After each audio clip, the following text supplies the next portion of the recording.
안녕하세요. 리브라더스 바이오톡을 맡고 있는 마티형 이동호입니다. 오늘 저희 둘째, 셋째랑 같이 창업에 관련된 이야기의 후속편으로 시드에 대해서 조금 이야기를 해볼까 합니다. 우선 한국 내에 과연 이 창업을 위한 시드가 충분하다고 보는지부터 이야기를 시작해 보죠. 누가 먼저 말을 꺼낼까요? 아무래도 최근에 시작했던 NRDO 하시면서 많이 우리 스크린 셋째. 하셨으니까. 이야기를 하게 해주셔서 감사합니다. 우선 시드 부분은 두 가지인 것 같아요. 하나는 씨를 일단 뿌리고, 그다음에 그 뿌린 씨들이 자라나서 또 자기들이 또 뿌리고, 이런 단계인데, 저는 개인적으로는 아주 기초적인 그 종자 씨는 좀 뿌려져 있다라는 생각을 좀 하고 있습니다. 그리고 그 종자 씨가 커서 이제 2차적인 종자를 뿌리는 그런 단계의 한 중간 정도에 있지 않나 이렇게 생각을 해서 충분히 많다고는 할 수 없지만 굉장히 많아질 가능성이 높다 이렇게 좀 말씀을 드리고 싶네요. 우리 둘째도 동의해요? 근데 좀 생각을 해봐야 될 것 같아요. 그러니까 우리 보통 이제 그 신약 개발 단계 보면 이제 뭐 전임상, 1상, 2상, 3상 그렇게 나누지만 사실 이제 시드라 그러면 임상 진입하기 전 단계를 그렇죠. 얘기할 텐데 한참 전이죠. 그러니까 말이 전임상이라 그래도 그 내부에서 또 이제 나누자 그러면은 한참 많잖아요. 그러면 대략 지금 말씀하신 이제 어느 정도 뭐 새싹은 뿌려져 있다 하면 그게 대략 어느 정도 스테이지를 말씀하시는 건가요? 딱 좋은 지적이신데요.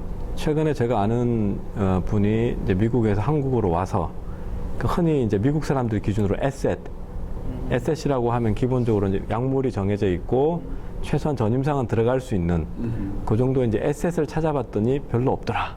뭐 이런 좀 불만스러운 이야기를 하셨는데 그게 뭐 정확한 판단인 것 같습니다. 그래서 에셋 단계, 그러니까 개발할 수 있는 정도까지 잘 캐릭터라이즈가 된 에셋 단계는 아직은 별로 없고 그 전에 흔히 말하는 이제 캔디데이트 마이너스 12개월 내지 24개월 정도 되는 수준은 꽤 있다 이렇게 생각이 듭니다. 그렇다면 지금 우리나라에서 그런 캔디데이트 전 단계 연구를 하는 곳이라고 흔히 말하는 게 대학교, 그죠? 정부의 지원을 받아서 하는 게 대학교 정부 출연 연구소가 아마 주가 될 텐데 지금 현재 분포로 보면 어디가 더 잘하고 있다고 생각하세요?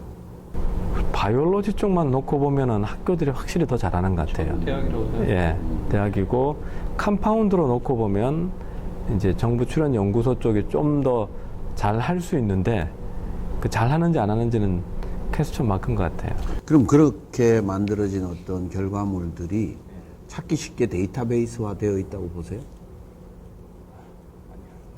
그거는 사실 그게 외국에서 오신 분들도 그런 이야기 많이 하시는데 한국에서 시드를 발굴하기가 찾아내기가 참 어렵다. 근데 어려운 이유가 어디 데이터베이스화 되어 있지도 않고 뭐 정부는 보고를 받는다고 하는데 뭐가 어디에 숨어 있는지를 찾아내기 어렵다는 게 공통의 이유인 것 근데 같아요. 그게 왜 그러죠? 왜 그 요즘은 이제 좀 뜸해졌지만 왜 그 뭐 기술거래소라는 데도 있었고 뭐 각 그 저기 해마다 그 어디죠? 제주도에서 열린 여름에 열리는 인터비즈. 네, 인터비즈도 있고 하면은 사실 데이터베이스가 계속 축적이 돼야 되는데 그게 꽤 오래됐음에도 불구하고 왜 되게 일회성으로 끝나는 것 같아요. 그 다음에 데이터베이스는 있죠. 데이터베이스는 있는데 흩어져 있고 산발적으로. 그 다음 두 번째는 데이터베이스는 있는데 영문화되어 있지 않고 해외에서 오는 사람들이 볼 때는 이게 전부 한글로 되어 있는 거라서 왜 어려운 점이 있고 그 다음에 더 중요한 건 데이터베이스도 있고 한글도 볼 수 있다고 하더라도 듀딜리전스를 들어갈 수 있는 방법을 알기가 어렵다. 저는 그렇게 봐요. 듀딜리전스를 들어갈 수 그러니까 있는 어떤 방법이 저기에 가서 만나서 한번 보고 싶다라고 했을 때 어떻게 그 연구자와 듀딜리전스 프로세스를 들어갈 수 있는지에 대한 선명한 프로세스가 없는 것 같아요. 그럼 결국 지금 한국에서 두 분 말씀하시는 걸 종합해 보면은 시드 발굴을 하기 위한 경쟁력은 자기 개인적인 네트워크가 되겠네요.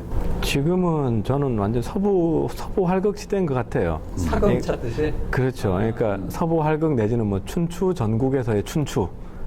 예, 완전히 개별적으로 다 움직이고, 그다음에 학교들도 TLO가 있다고는 하지만 아직은 굉장히 좀 초보적인 활동을 하고, 그리고 교수님들도 또 어떻게 보면 교수님들은 개인적으로 또 열심히 움직이시고, 그래서 굉장히 이렇게 정리가 안 됐지만 뭔가 꿈틀꿈틀대고, 그리고 뭔가 있는 것도 같기도 한데 찾기는 어려운 이런 역동적인 상황이기 때문에 저는 이거를 굳이 나쁘게 볼 필요도 없고 아주 뭐 만족할 필요도 없기는 한데 요 다음 단계를 어떻게 해나가야 될지 하는 거를 논의하는 게 굉장히 중요하고요. 일단 에너지는 굉장히 넘친다는 거는 명확한 것 같아요. 이게 이제 정리하자면 우리 셋째처럼 그쪽 분야에서 비즈니스 디벨롭먼트 일을 많이 한 사람이 볼 때는 이미 꿈틀꿈틀대고 있다고 볼 수 있는데 그쪽 분야에 조금 생소한 분들이 볼 때는 어디에 무슨 시즈가 숨어 있는지 찾기가 되게 어렵다. 그러니까 우리 셋째는 지금 보이는 거죠.